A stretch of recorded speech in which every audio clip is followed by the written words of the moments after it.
de cada 2 chicos de tercer grado no entiende lo que lee.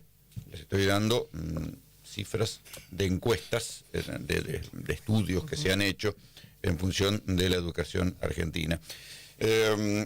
Argentinos por la Educación es una ONG que se ocupa de llamar la atención sobre estos temas. Nos han convocado algunos de nosotros a que nos pusiéramos esta camiseta que les voy a mostrar ahora a los que nos están viendo por YouTube. ¿Sí? Qué linda. Que dice que entiendan lo que lean, justamente, porque 1 de cada 5 chicos de sectores vulnerables no sabe leer y 1 de cada 2 chicos de tercer grado en general no entiende lo que lee. Ignacio Ibarzábal es justamente director ejecutivo de Argentinos por la Educación, lo tengo en línea y quiero que me des más detalles de esto que, si no es una tragedia, se parece bastante. Ignacio, buen día. Hola Rolando, buen día. Bueno, muchísimas gracias por el espacio y también por sumarse con la remera. Eso para nosotros es muy importante que le demos visibilidad al tema. Bueno, yendo a lo que comentás de analizar un poco los datos, nosotros habíamos empezado con esta campaña en 2023, el año electoral, a partir de una información que publica la UNESCO a partir de las pruebas ERCE, que mostraba que en Argentina, eso que decís, que 1 de cada 2 chicos no entiende lo que lee. Y acá lo que es muy importante es el contexto. Nosotros como país, y conecto con lo que decías de qué diría Sarmiento hoy, nosotros en el 97 éramos el segundo mejor país de la región en comprensión lectora, de acuerdo a las mismas pruebas, y hoy estamos en el 10º puesto, detrás del promedio regional y detrás de países como El Salvador o Ecuador, que tienen 1/4 del PIB per cápita. Un desastre. Entonces, o sea, hay un fracaso sistémico en la educación argentina. Sí, sin dudas. O un retroceso, no sé si un fracaso, un retroceso. Y yo creo, a ver, en algún momento fuimos pioneros en la escolarización masiva en América Latina, tuvimos un proceso de alfabetización que fue modelo en el mundo el siglo pasado, y bueno, hoy estamos en una situación muy distinta, pero bueno, el punto que tenemos que volver. Te hago, si querés, 2 comentarios más respecto a los datos, con fuentes más nacionales. Uno de los pedidos que hicimos en la campaña fue que se hicieran pruebas de alfabetización en tercer grado y estamos agradecidos de que ese compromiso se cumplió, y hace solo un mes salieron esas pruebas y muestran lo mismo que las pruebas regionales. En realidad dicen que el 55% no alcanzan el nivel deseable. Entonces, lo que te quiero decir con esto es, no es que hay una prueba aislada que señala esa realidad, sino que son muchas flechas indicando en el mismo sentido, ¿no? Y esto se genera, deduzco, se debe notar más en los pibes que van en barrios vulnerables. O sea, debe haber un corte dramático de poder adquisitivo ahí. Sí, hay 2 cosas por ahí interesantes para destacar. La primera, que sí, o sea, en general todos los indicadores educativos tienden a estar condicionados por el nivel socioeconómico, y esto lo vemos también en la comprensión lectora. Y ahí te detengo, y ya sabemos que los que más necesitarían tener buena educación para romper el techo de las posibilidades que te da una clase social, o sea, para el ascenso social, los que más necesitan la educación son los más pobres, y acá estamos yendo al revés. Sí, tal cual. Digamos, lo que deberíamos priorizar en las políticas de alfabetización son los barrios populares.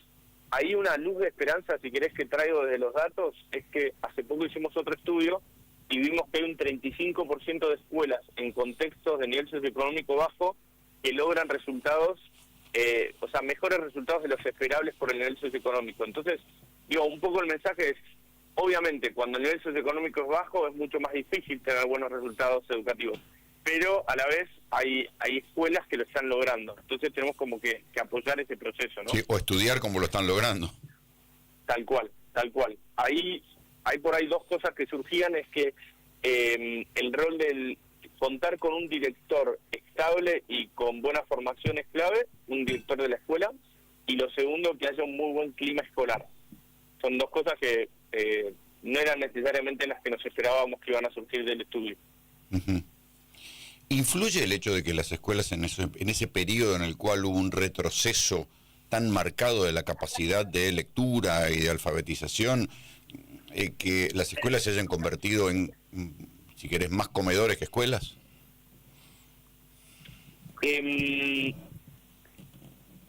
La verdad no tengo evidencia para contestarte como precisamente eso. Lo que sí puedo decir es que no estamos logrando en las escuelas cumplir con la principal promesa que tenemos con nuestros chicos, que es justamente que aprendan. Porque los datos que estamos revisando o sea, hoy la mayoría de los estudiantes, un poquito más de la mitad, empieza la escolaridad en la sala de 3 de jardín de infantes. Y estamos diciendo que llegan 6 años después al 3er grado de la primaria sin comprender textos simples. Sí, pero además es increíble porque en la era donde mal que mal los pibes adelantan el contacto con las pantallas, y las pantallas algún grado de lectura te piden. Sí, ahí Rolando hay otra dinámica bastante interesante, es que por un lado necesitas esa comprensión para entender el mundo digital, si se quiere, pero por el otro, el mundo o sea, las pantallas están generando en todo el mundo un déficit de concentración de los alumnos que está impactando en los aprendizajes. A ver, profundizar un poquito más eso. Sí. Por ejemplo, hace poco hicimos otro estudio con pruebas de las pruebas PISA y mostraban, fíjate este dato, que Argentina es el país de los 50 y pico países que toman la prueba que tienen donde los alumnos cuentan que se desconcentran más con el celular en el mundo. O sea, somos el país con más desconcentración por celular en el aula. ¡Ah! ¡Qué dato! Tremendo. Sí, un dato tremendo. ¿Y qué es lo que están empezando a mostrar los estudios? Y esto es como un fenómeno que recién ahora se está documentando, es que tanta exposición a pantallas está y a partir de todo ese proceso como de adicción de la atención que generan, está generando menor capacidad de concentración, menor capacidad de profundizar en los procesos de aprendizaje, y eso está empezando a generar una merma en algunos resultados de comprensión lectora en el mundo. Sí, te agrego un dato. En los pibes más chicos, la exposición a pantalla, esto hace poco leí una nota en Infobae de un congreso de los trastornos del espectro autista, consideran que uno de los factores que agrava ese tipo de trastornos, que se simplifica con el nombre de autismo, es justamente que los pibes a temprana edad no logran como ordenar en su cerebro la cantidad de estímulos que generan las pantallas, en especial los celulares, permanentemente en la mano todo el día. Mira, qué interesante, ¿no? La verdad, sí. Eso... Y además, digo, porque una cosa es el cómo impacta cuando son chiquitos, y ahora se ve en el déficit de atención cuando son más grandes. ¿Qué tal? ¿Cómo te va, Alfredo Casado? Pero además estaba escuchando esto, iba a hacer otra pregunta, pero esta me pareció más interesante. Es concordante también con que la Argentina, desde la aparición de los celulares y que se hicieron populares en este país, es una de las naciones cuyos habitantes consumen o están pendientes de la pantalla, no solo los chicos, sino los mayores consumidores en el mundo. Ahora, la otra pregunta es esta. A futuro, supongamos que la Argentina se recupere, supongamos, es una utopía, llueva 2 billones de dólares, vengan industrias. ¿Cómo se va a capacitar a toda la gente para afrontar el desafío de la nueva industria, de la nueva tecnología? Bueno, porque ese era el motivo de la Ley Nacional 1420 de Avellaneda, era que la gente estuviera capacitada para trabajar en la modernidad. Porque ¿cómo vamos a hacer, no? Sí, y creo que ahí vas al corazón del espíritu de esta campaña. O sea, nosotros lo que vemos, ¿no? Como todos los argentinos y argentinas es... ¿qué tema discutimos, no? Bueno, suponete últimamente, digamos, la inflación como el gran tema, ¿no? O el déficit fiscal o lo que fuera. Y la verdad lo que estamos empezando a ver es realmente un nivel dramático de bajos indicadores educativos y qué desarrollo posible como nación tenemos sin buena educación, y para empezar con una buena educación sin buena alfabetización. Entonces, un poco el pedido de la campaña a las personalidades, a los medios, y por eso les agradecemos tanto sumarse, es tenemos que lograr que esto sea una prioridad mucho más alta para los dirigentes políticos en todo el país, y no solo para los ministros de Educación, ¿no? También para los gobernadores, para el presidente.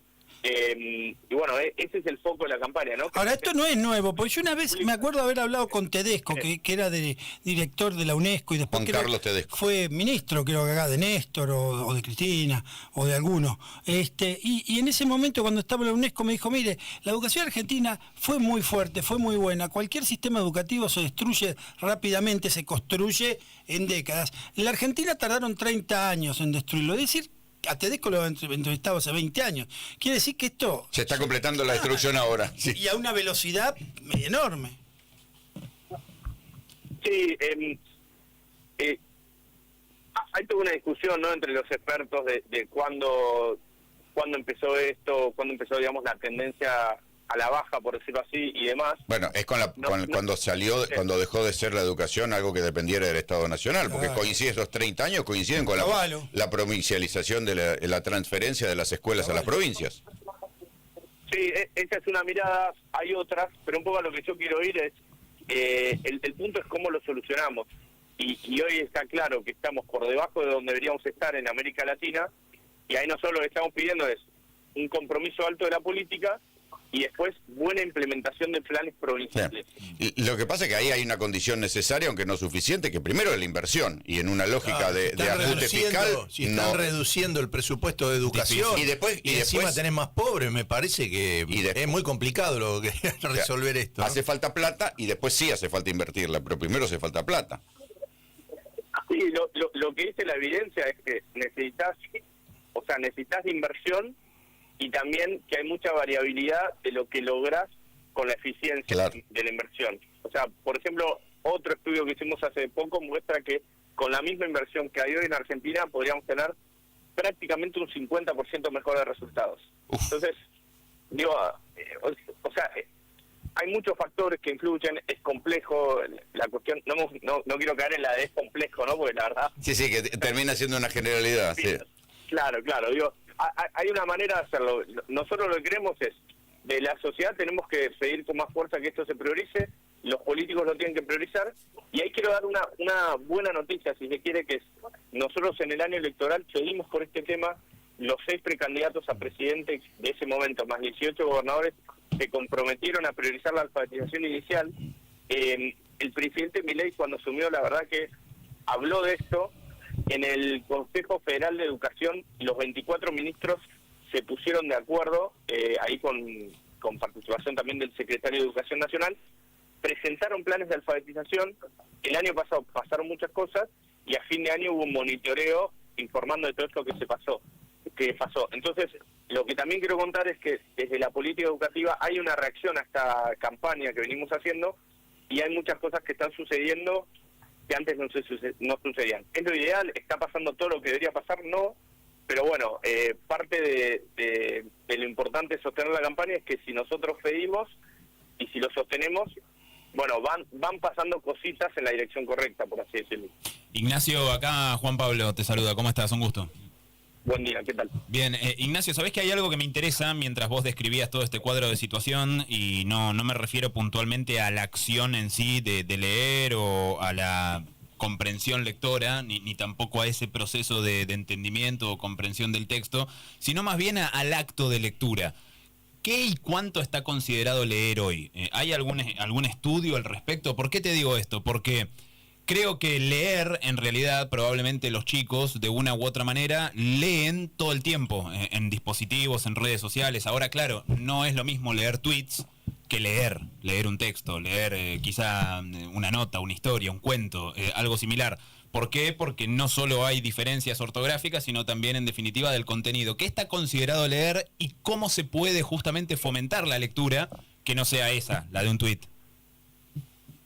Sí, ahí hay dos caminos, ¿no? El de la escuela, que eso entra de alguna manera dentro de las políticas de alfabetización, y ustedes hablan de financiamiento. Bueno, otro componente importante de la política es que los chicos tengan libros, ¿no? Que los manuales lleguen a tiempo, que los libros de tipo literario, digamos, les sean accesibles de la escuela. Entonces ese es un frente, ¿no?, que tiene que ver con estas políticas. Y el otro frente tiene que ver con lo que sucede en la casa, y ahí lo que tenemos que fomentar también es, primero, que haya libros en las casas. El otro día también estuvimos analizando un dato donde veíamos que hay, en promedio, no me acuerdo exactamente, pero menos libros de los que deberíamos tener en demasiados hogares en el país. Eso por un lado. Y por el otro, es muy importante, sobre todo para lograr buenos niveles de alfabetización. Perdón, esto por ahí no es exacto lo que preguntabas, pero creo que tiene que ver, que es, no solo es importante como desde las familias fomentar las lecturas de los niños, y obviamente no lecturas de todo tipo, incluyendo, no solo las redes sociales, porque no es lo mismo que leer un libro de Borges, por así decirlo, ¿no? En el término de las habilidades lectoras que desarrollar. Pero a lo que voy es que, siendo muy concretamente al proceso de cómo aprendes a leer y escribir, uno de los aspectos que la evidencia muestra que es fundamental es la lectura de los padres a los niños en la etapa de la prealfabetización. Entonces, por ejemplo, algo que todos podemos hacer en nuestras casas... Sí, leer un cuento. Sí, leer. Los chicos es leer un cuento anteriormente. Eso, por ejemplo, ayuda mucho al desarrollo de la lectura. Qué increíble, ¿eh? Un hábito, lo que era un hábito natural... Mira. Pero también es muy difícil no pensar en hogares en los que un montón de cosas necesarias para que haya un libro no están resueltas, entonces es muy difícil que haya un libro. Sí, pero un libro es barato, ojo. Sí, y cuando al final del día, digo, un libro es barato. Perdón, lo único que hay un dato acá, 2023, 1,48% del presupuesto dedicado a educación. En 2024, 0,91 y ahora en 2025, 0,88. Digo, si ustedes, por más que tengan buenos proyectos, se junten los directores, los ministros de educación de las provincias, los candidatos a presidente y los presidentes después digan que les interesa el tema, si cada vez bajan el presupuesto de educación, me parece que lo que están planteando es imposible, ¿no? Pero bueno, qué sé yo. Eso. Bueno, nosotros otra cosa que hacemos es todos los años hacemos un informe analizando el presupuesto de educación nacional, y somos la principal organización que monitorea eso todos los años, y lo hacíamos cuando gobernaba Alberto Fernández, y mostramos en su momento una reducción que hubo para educación, y también mostramos el año pasado cuando se definió la baja, así que también estamos tratando de seguir el tema. Yo lo que quiero decir es que no es solo financiamiento esta cuestión, ni tampoco es solo la pobreza. Quiero poner un ejemplo, perdón, antes, porque creo que este tema de cómo lograr alfabetización en contextos socioeconómicos desfavorables es importante. Hay un caso que es bastante conocido en el ámbito educativo en Brasil, que es un municipio que se llama Sobral, en el nordeste de Brasil, un lugar con bastantes desafíos de todo tipo. Hace unos años eran de los 5.000 municipios de Brasil, más o menos en 1.500 en términos de resultados educativos. Y lograron llegar a ser el mejor municipio de todo Brasil, siendo un municipio pobre en resultados educativos. Entonces, hace poco estuve con uno de los alcaldes de ese proceso, y él, uno de los puntos que hacía mucho hincapié es, si bien la pobreza implica dificultades a la hora de aprender, eso no se puede volver una excusa para nosotros. O sea, tenemos que recuperar la centralidad de la escuela y mostrar que en todo contexto se puede aprender, y esa debe ser parte de nuestra lucha, y no solo política, sino también cultural, ¿no? Por eso traigo el punto acá. Sí, igual tampoco hay que ignorar que cuesta el doble o el triple en esos casos hacerlo. Es muy meritorio, pero son esas excepciones que confirman la regla. Ignacio, la seguimos otro día, te mando un gran abrazo. Dale, y un pedido solo, Rolando, es, les agradecemos muchísimo el espacio.